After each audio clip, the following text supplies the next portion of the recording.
바로 우리 구약 계시록에 나오는 7년 그죠? 대환란. 7년 대환란 이전에 하늘에서 이루어지고 있다는 겁니다. 어떻게 그것을 알 수 있냐 하면은 1절에 보면은 내가 보매 보좌에 앉으신 이 오른손에 두루마리가 있으니 안팎으로 섰고 7인으로 봉하였더라. 그죠? 이제 6장부터는 나팔, 대접의 심판이 계속해서 이 땅의 구원과 심판이 이루어지거든요. 그 미래가 있다는 거예요. 그런데 그 7년 대환란의 그 심판 이전에 지금 그 복인이 떼지기 전에 하늘의 보좌에 아버지 앞에 예배와 그리고 또 어린 양께 대한 찬양이 이루어지고 있다는 겁니다. 그래서 앞으로 우리가 하늘에서 이런 하늘 보좌의 그 하나님과 우리 어린 양 앞에서 이런 찬양을 드리는 그 때가 반드시 온다라고 우리는 알 수가 있죠. 우리 보면은 보좌에 앉으신 하나님 아버지가 두루마리를 들고 있습니다. 그죠? 두루마리. 그 원어로 보면 비블리온이라고 합니다. 그래서 이 비블리온이라는 단어에서 뭐가 나왔습니까? 영어의 바이블. 성경이란 말이 나왔고, 여기에 이제 7인으로 봉인되어 있다고 되어 있습니다. 그런데 우리 이제 두루마리, 우리가 생각한 두루마리, 그죠? 옛날에 그 말씀을 기록했던 두루마리에 7인으로 봉해버리면, 이 열려면은 봉인을 다 떼야 돼요. 그래서 우리가 생각해 볼 때는 그런 봉인은 아닌 것 같고, 지금처럼 책으로, 7권의 책으로 묶인, 그래서 각 권의 봉인이 된 그런 어떤 하나님의 책이다. 심판의 책, 구원의 책이다. 이렇게 우리가 생각하시면 되겠습니다. 요즘 같은 그런 책이죠. 그래서 이 비블리온, 이 하나님의 이 책에 바로 하나님의 구원, 또 하나님의 심판, 이게 이제 안에 다 들어있다는 거예요. 그래서 이 봉인이 열릴 때마다 하나님께서 그것을 하나하나 하나님이 계획하신 대로 일을 이루어 나가시는 거죠. 어떻게 해요? 새하늘과 새 땅이 이 땅에 임하기 전까지 계속해서. 우리가 앞으로 보겠지만은 봉인 안에 7 나팔과 7 대접이 다 있어요. 그죠? 그런 구조로 되어 있습니다. 우리 2절을 볼게요. 2절을 보면 어떻게 되어 있습니까? 또 보면 힘이 있는 천사가 큰 음성으로 외치기를 누가 그 두루마리를 펴며 그 인을 떼기에 합당하냐 이렇게 말하죠. 힘이 있는 천사는 그 성경에 곳곳에 나오거든요. 우리 계시록에 보면 18장에도 나오고 또 5장에도 나오고 그렇습니다. 8장입니까? 이렇게 힘센 천사 이렇게 나오는데 과연 이 천사가 누구냐? 그죠? 우리 소식을 전하는 천사가 누가 있죠? 가브리엘. 아니면은 또 천사장으로 나오는 미가엘. 그러면 누굴지는 모르겠어요. 가브리엘일 수도 있고 미가엘일 수도 있고. 어쨌든 이 천사가 말하기를 누가 이 인을 떼기에 합당하냐. 그 말은 무슨 말이냐면 아무도 이 하나님의 구원, 하나님의 심판, 이 하나님의 예정됨을 알 수 없다는 거예요. 아무도 이 땅에서는. 뭐라고 되어 있죠? 3절 같이 한번 읽어볼까요? 3절 시작. 하늘 위에나 땅 위에나 땅 아래에 능히 그 두루마리를 펴거나 보거나 할 자가 없더라. 하늘 위에 누가 있습니까? 천사들. 천사도 모른다는 거예요. 땅 위에는 누가 있습니까? 우리 사람들, 생물들이 있죠. 땅 아래 어쨌든 그 뭐 어떤 동물이 있든 누가 있든 아무도 능히 그 두루마리를 펴거나 그렇게 할 수가 없다는 겁니다. 왜요? 왜 그렇습니까? 온전하고 완전한 자라야 하나님이 그 계획하심을 볼 수 있고 알 수 있고 이룰 수 있는 거예요. 아무나 그렇게 할 수 없다는 겁니다. 온전하고 완전한 자라야. 그래서 땅 위에 땅 아래에 하늘 위에서조차 천사들조차도 그렇게 할 수 없다는 겁니다. 천사는 피조물입니다. 그래서 안 된다는 거예요. 완전하지 않다는 겁니다. 사람은요. 피조물일 뿐만 아니라 죄인이에요. 안 된다는 겁니다. 그런데 요즘 많은 사람들이 자기가 이기는 자고 뭐 인을 떼고 뭐 승리하는 자다 이렇게 하면서 동방번개 이만희 안상홍 말 100마를 타고 그렇게 막 사진을 찍어놓고 그렇게 하죠. 성경이 뭐라고 하고 있습니까? 아무도 뗄 수 없다. 그 인을 떼기에 합당하지 않다는 거예요. 그래서 죄송합니다. 그래서 4절에는 이렇게 말하고 있습니다. 그 두루마리를 펴거나 보거나 하기에 합당한 자가 보이지 아니하기로 내가 크게 울었더니 크게 울었다. 누가 울었다는 거죠, 이게? 사도 요한이 울었다는 거예요. 왜 웁니까? 빨리 이 하나님의 그 나라가 이루어져야 되고 하나님의 은혜가 이 땅에 임해서 새하늘과 새 땅이 이루어져야 되는데 하나님이 그 심판이 억울한 그 원한이 심판으로 하나님의 뜻이 이루어져야 되는데, 그죠? 하나님 나라가 이루어져야 되는데 그렇게 되지 못하는 것이 안타까운 거예요. 그래서 우리 여기 울었더니 크게 울었더니 말은 부르짖었다는 거예요. 하나님, 누가 이 하나님의 계획을 이룰 수 있습니까? 누가 이 하나님의 뜻을 펼칠 수 있습니까? 이렇게 울었다는 거예요. 그죠? 여러분들, 나도 그렇고 나 자신을 위해서 눈물이 잘 나요. 연민의 눈물이 막 왈칵왈칵 쏟아질 때가 있죠. 그런데 뭐 하나님 뜻 때문에, 뭐 하나님 교회 때문에, 뭐 이렇게 하나님 나라 때문에 이렇게 통곡하면서 울어본 적이 있습니까? 저부터 회개합니다. 그죠? 요즘 우리 용경제가 이 병원에 입원을 해서 갔더니 거기에 근무하는 우리 또 자매님이 계시죠? 그렇게 말해요. 이 지역에 참 우울한 지역이라. 이 젊은이들이 많잖아요. 이곳에. 근데 많은 젊은이들이 벌써 올해만 수십 명이 자기 목숨을 끊고 실려왔다는 거예요. 병원에. 그래서 참 안타깝다고 말합니다. 그래서 저희 아내와 오면서 그런 이야기 했어요. 야, 참 이들을 위해서 우리가 교회가 있는데 우리가 할 일이 그들에게 하나님 복음을 전해야 되고 근데 하나님 은혜를 전해야 되는데 우리가 아무것도 안 하고 이렇게 있다는 것이 너무 안타깝다. 그렇다고 이 사도야처럼 통곡하여 부르짖고 울지는 못했습니다. 예? 하지만 우리가 울어야 되고 부르짖어야 되는 것은 바로 이 죽어가는 영혼들, 진짜 성도들이 부르짖어야 되는 것은 내 때문에, 내 안위 때문에, 내 조그마한 거 하나님이 안 들어줘서 막 통곡하고 뭐 그렇게 할 것이 아니고 죽어가는 이 세상을 위해서 우리가 얼마나 울부짖고 또 울고 있는가, 그죠?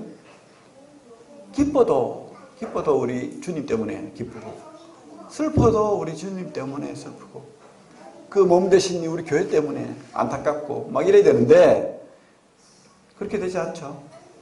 그게 참 저부터 안타까워요. 우리가 누구를 위해 사는가? 그렇습니다. 제가 생각해 보건대 나를 위해 사는 사람은 조금 행복해요. 맞죠? 행복할 수 있어요. 나를 위해 사는 사람은 조금 행복합니다. 아니면 내 가족을 위해 사는 사람도 조금 더 행복할 수 있어요. 그러나 가장 행복한 사람은 남을 위해 사는 사람. 진짜 행복한 사람은 주를 위해 사는 사람이 가장 행복할 것이다 라고 저는 확신합니다. 그죠? 그래서 우리가 주를 위해서 삽시다. 그 주를 위해 눈물을 흘리고 주를 위해 안타까워하고 그렇게 주를 위해 부르짖고 혹시 하나님 때문에 주님 때문에 손해보고 어려움이 있죠. 그러면 나를 위해 하면은 내가 안 되고 어려우면 그죠? 누가 울어주겠어요? 근데 주님을 위해 하면은 주님이 대신 갚아주는 거예요. 우리 이 7 인봉안의 그 심판이 누구를 신원하는 겁니까? 주님 때문에 죽어갔던 많은 순교자들, 그 또 주님을 예배하며 살아갔던 많은 성도들의 그 원한, 그 안타까움을 그저 갚아주는 그런 신원의 날이잖아요. 맞죠? 그렇습니다. 하나님이 반드시 갚아주신다. 우리 삶을 회개하신다. 그거 확신하시기 바랍니다. 그래서 우리가 우리를 위해 살지 말고 주를 위해 눈물을 흘리고 주를 위해 안타까운 그런 성도들을 다 되시길 바랍니다. 그렇게 막 안타까워하면서 눈물을 흘리니까 우리 5절에 장로 중에 한 사람이 5절에 보면 이렇게 장로 중에 한 사람이 내게 말하되 울지 말라. 유대 지파의 사자야 다윗의 뿌리가 이겼으니 그 두루마리와 그 7인을 떼시리라 하더라. 그죠? 그렇습니다. 우리 성도들이 가장 큰 덕목이 바로 이렇게 위로자가 되는 거예요. 참 이 장로가 이 사도 요한을 위로하고 있습니다. 울부짖고 부르짖으니까 절망하지 마라. 울지 마라 이렇게 위로하고 있죠. 근데 왜 위로가 됩니까? 그 위로가 왜 됩니까? 있다는 거예요. 네가 안타까워하고 네가 괴로워하는 그 하나님의 계획이 이루어짐이 그 인봉을 뗄 사람이 있다는 거예요. 그 분이 있다는 겁니다. 누굽니까? 바로 우리 나의 구주 되시고 나의 주가 되시는 예수 그리스도, 어린 양 되시는 그 예수 그리스도가 있다. 그래서 우리가 슬프고 좀 힘들고 어려울 때가 있죠. 괴로울 때가 있죠. 그것이 나 때문이든 주님 때문이든.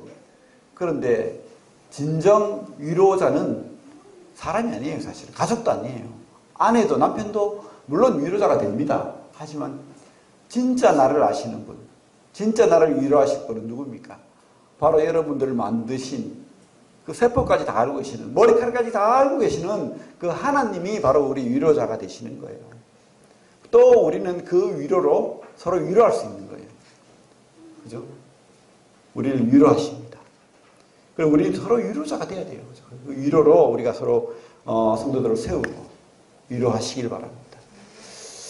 그래서 그 인봉을 떼실 분이 누구라고 말합니까? 유대 지파의 사자, 다윗의 뿌리, 이렇게 표현되어 있습니다. 우리 창세기 보면 49장에 보면 그 유대 지파의 예언에 뭐라고 되어 있습니까?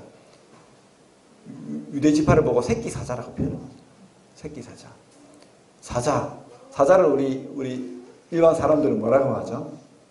동물의 왕, 승리자를 표현하는 거죠. 그리고 다윗의 뿌리는 우리 시편 11편에 보면, 이사야 11장에 보면, 우리 한번 찾아볼게요. 성경을 보면서 이야기하는 게 낫겠네요. 이사야 11장을 보겠습니다. 우리 주님은 예언대로 오셨어요. 그래서 성경의 말씀대로 이 땅에 오신 겁니다. 11장 1절 같이 한번 읽어볼게요. 이사야 구약 981페이지 11장 1절 같이 한번 읽어봅니다. 시작. 이새의 줄기에서 한 싹이 나며 그 뿌리에서 한 가지가 나서 결실할 것이요. 이새의 줄기가 뭡니까? 다윗의 가문에서, 그죠? 다윗의 가문이잖아요.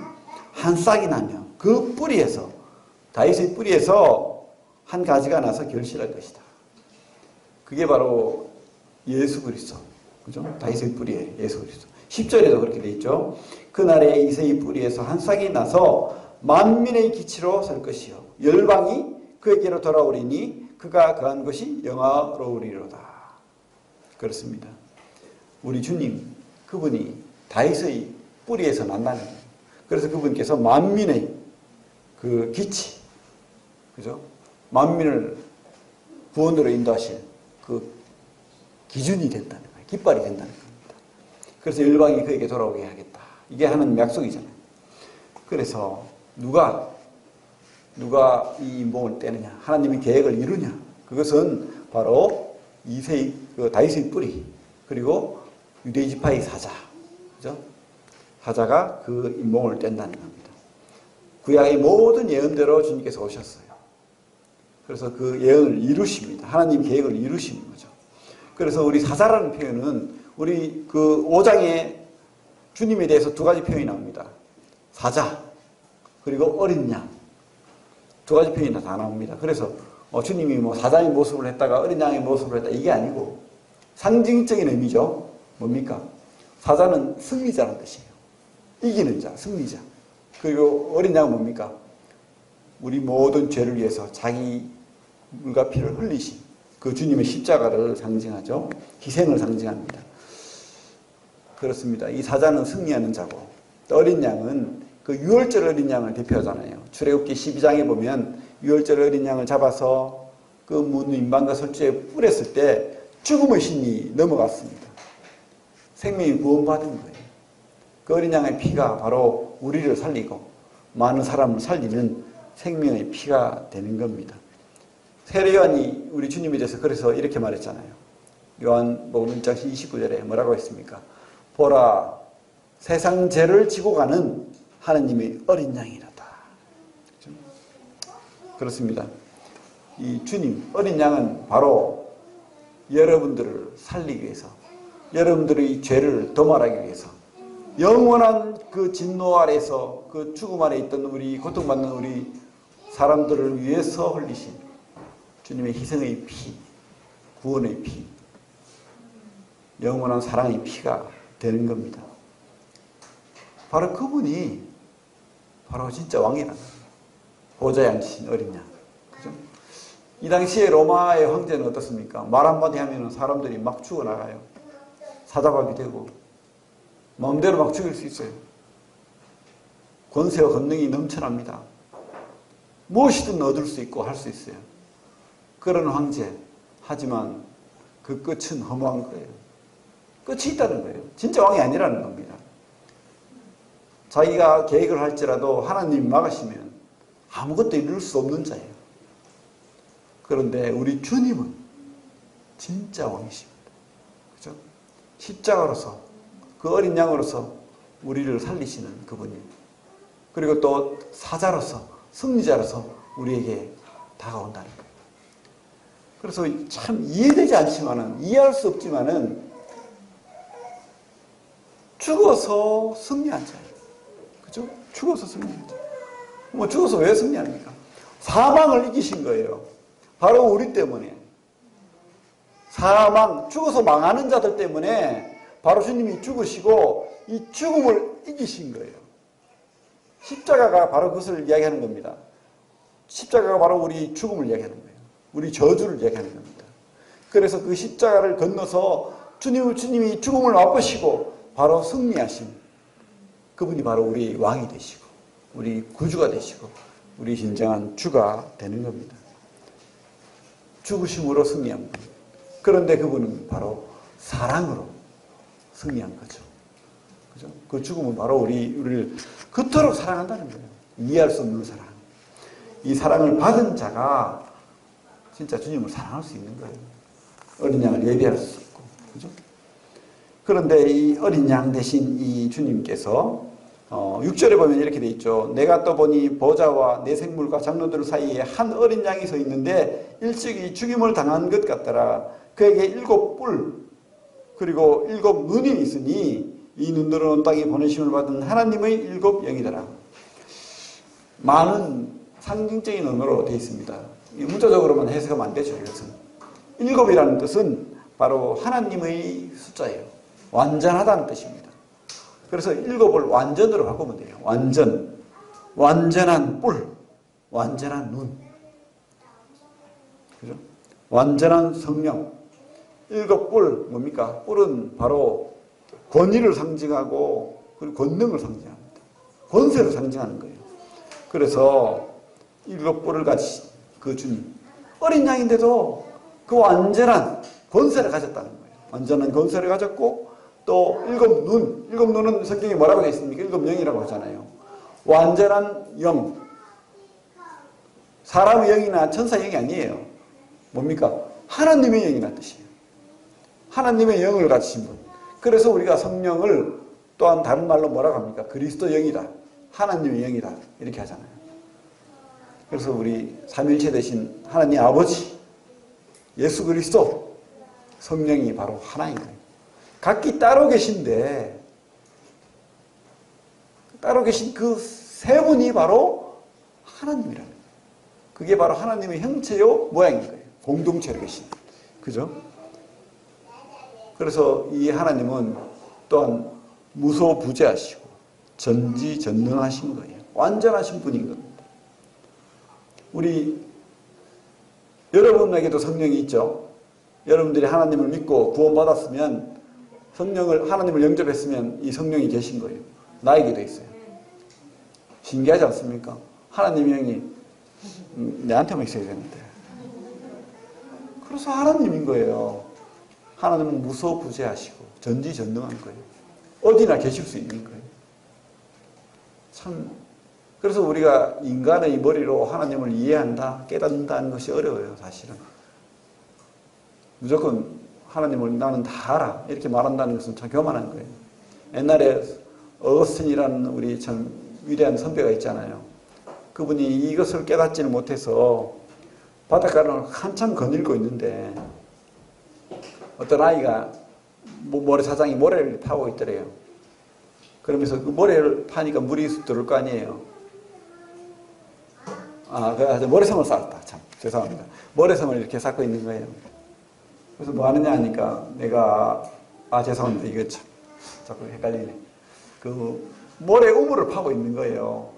파고 있으니까 파도가 치니까 물이 들어오잖아요. 그러면 뭐 하고 있니 하니까 내가 지금 바닷물을 담고 있어요 하는 거예요. 그죠? 근데 어떻게 됩니까? 바닷물을 부을수록 모래니까 빠져버리죠. 담을 수가 없잖아요. 그런데 이 어순이 아이에게 말했어요. 얘야, 너 참 어리석구나. 이 바닷물을 어떻게 그 좁은 데 담으면 그 물이 담기지도 않는데 왜 그래 헛수고를 하고 있냐 하니까 아이가 갑자기 천사의 모습으로 변하면서 네가 바로 이런 어리석은 짓을 하고 있어. 네 머리를 어떻게 하나님을 다 담겠니? 이렇게 했다는 거예요. 이것이 뭐 진짜 있었던 일인지 아니면은 예화인지는 모르겠지만, 그죠? 우리가 하나님을 안다. 내가 하나님을 이해할 수 있어. 내가 하나님을 다 깨달을 수 있어. 이것은 조금 오산인 것 같습니다. 우리는 부족한 자예요. 완전하지 않습니다. 다만 완전하신 분은 바로 하나님이세요. 어린 양 대신 예수 그리스도. 그분만이 완전한 거예요. 그래서 그분이 7뿔을 가지셨고 그분이 7영을 가진 분인 거예요. 완전한 하나님의 권능을 가지신 분. 그리고 완전한 하나님의 그 성령을 품으신 분. 그분이 바로 하나님의 본체 대신 예수 그리스도. 어린 양. 그죠? 그렇습니다. 우리가 참 예수 그리스도의 그 놀라우심을 여기서 발견하게 되는 거예요. 나와 같은 사람으로 이 땅에 오셔가지고 내가 겪을 온갖 고초, 어려움 다 겪으시고 나처럼 배고프시고 그죠? 피곤하시고 왜 그분이 그 하나님께서 이렇게 나처럼 연약한 자로 사셔야 했는지 그것은 바로 사랑인 겁니다. 이 죽음을 이기시기 위해서 우리에게 영원한 생명을 주시기 위해서 그렇게 했다는 거예요. 바로 그분만이 이 하나님의 계획을 이루실 수 있는 분이다 라고 성경은 말하고 있습니다. 7절 그 어린 양이 나와서 보좌에 앉으신 이의 오른손에서 두루마리를 취하신다. 그분은 하나님이시기 때문에 하나님의 계획을 취하실 수 있는 거예요. 그래서 그걸 이룰 수 있는 겁니다. 8절에 그 두루마리를 취하시며 네 생물과 24장로들이 그 어린 양 옆에 엎드려 각각 검은고와 향이 가득한 금 대접을 가졌으니 이 양은 성도의 기도 드리라. 그렇습니다. 이 양은 성도의 기도 드리라.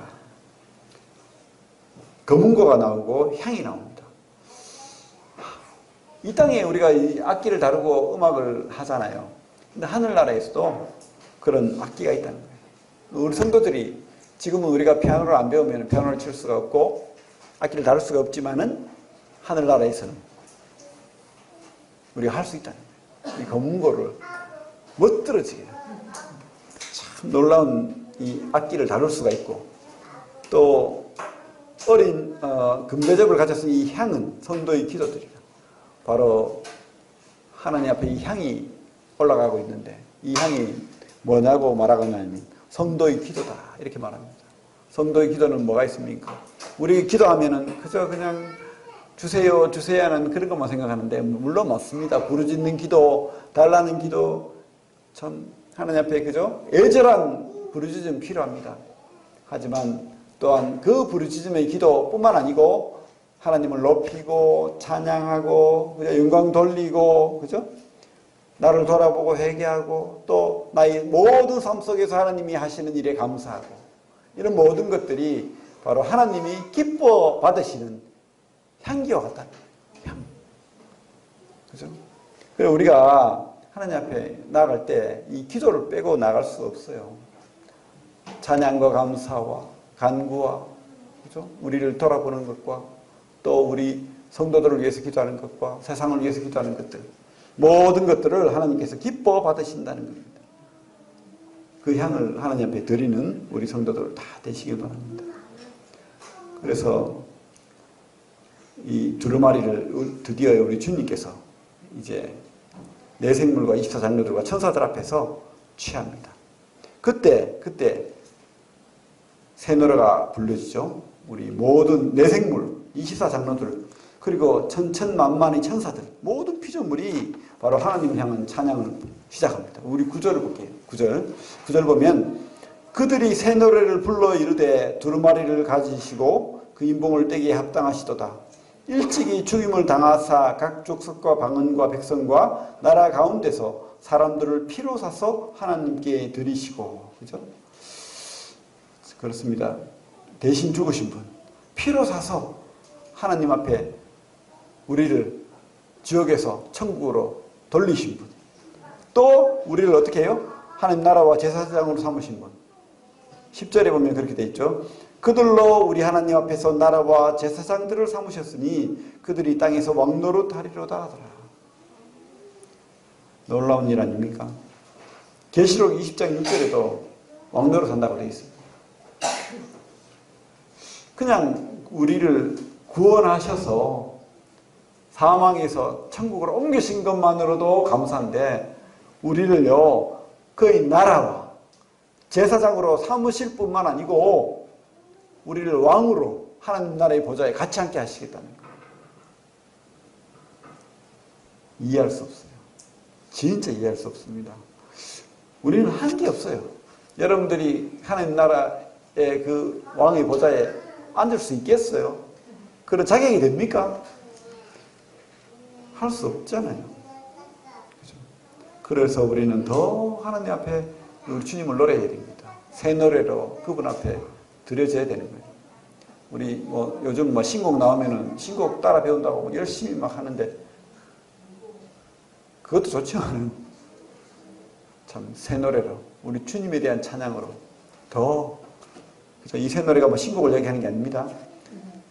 새로워진 그 하나님 앞에 그 드려지는 나의 온전한 노래를 말하는 거예요. 성도들의 노래, 그죠?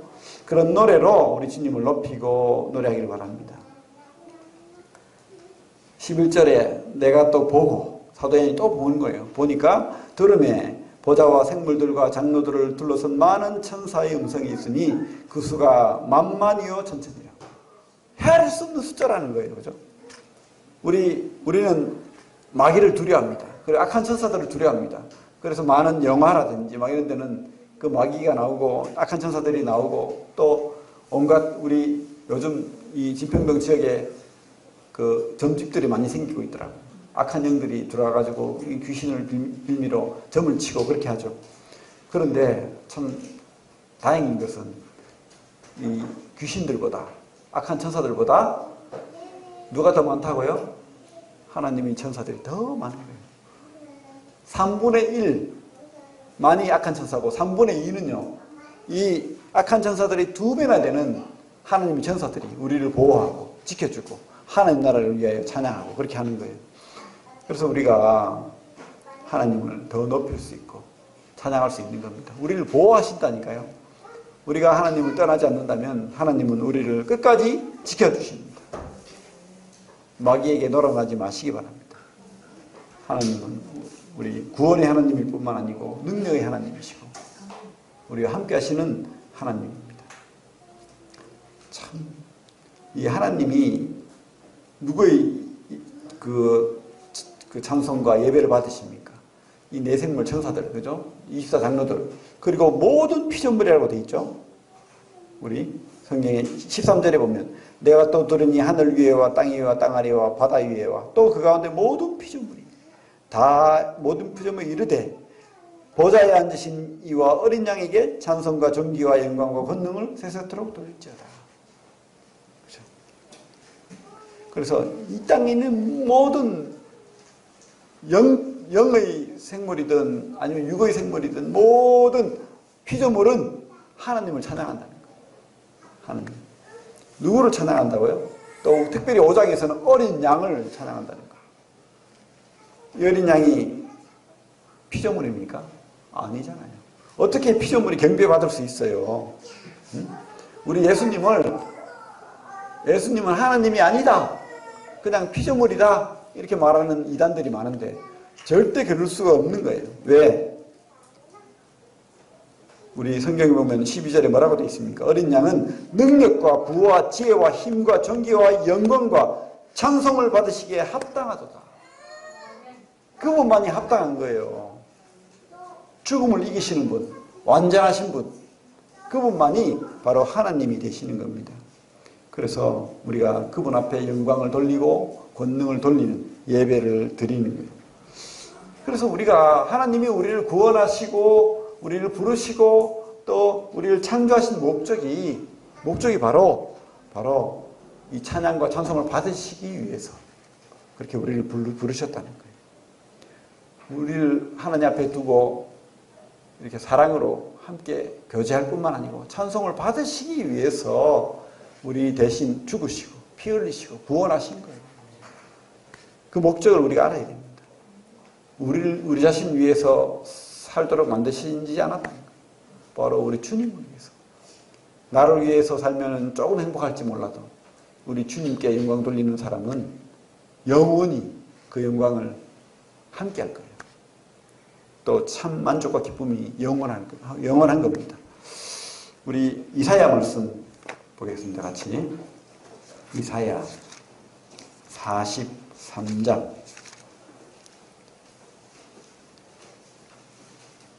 1019페이지고요. 1019페이지.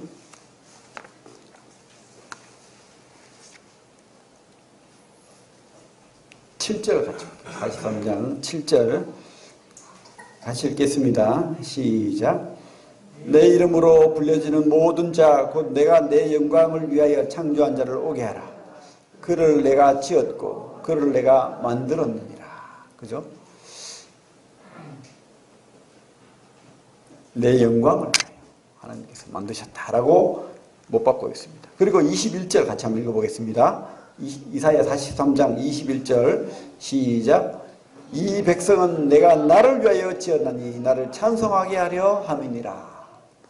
예, 하나님을 찬송하는 것이 바로 우리 성도들의 본분입니다. 하나님의 뜻입니다. 그래서 앞으로의 모든 우리 미래와 또 하나님의 구원 계획과 하나님 나라를 이루실 그 어린 양을 찬송하는 것, 찬양하는 것, 그것이 바로 우리 본분이고 우리 하나님 원하시는 바고 그것이 가장 우리를 기쁘시게 하는 거예요. 기쁘시게 하는 거. 우리가 어떻게 살아야 되겠습니까? 영원히 찬송받으실 하나님 어린 양, 그분을 찬양하면서 찬송하면서 그분과 함께 기쁨을 누리고 사십시오. 다른 데 목적 두지 마시고 우리 열심히 살아야 됩니다. 그죠? 하지만 그 모든 것들이 바로 하나님께 영광 돌림이 되어야 됩니다. 그러면 하나님께서 또한 우리에게 갚아주세요. 우리 오늘 그 주보에 보면 말씀이 뭐죠? 우리 앞에 말씀 잠언 4장 8절. 잠언 4장 8절 한번 읽어볼까요?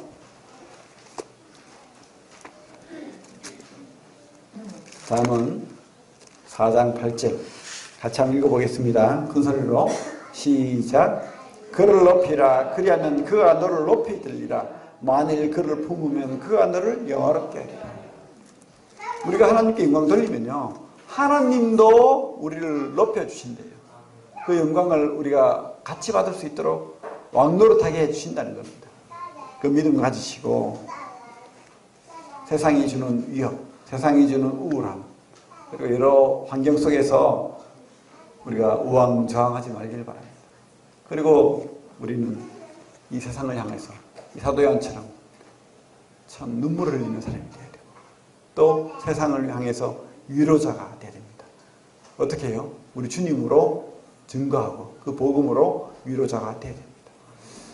하나님께 영광 돌리는 성도들, 또 우리 구미세에 있는 데는 특별히 하나님을 높임으로 말미암아서 더 하나님께 영광 돌리면서 또 하나님이 그 축복을 받는 부흥하는 하나님의 뜻을 이루는 그런 교회가 되기를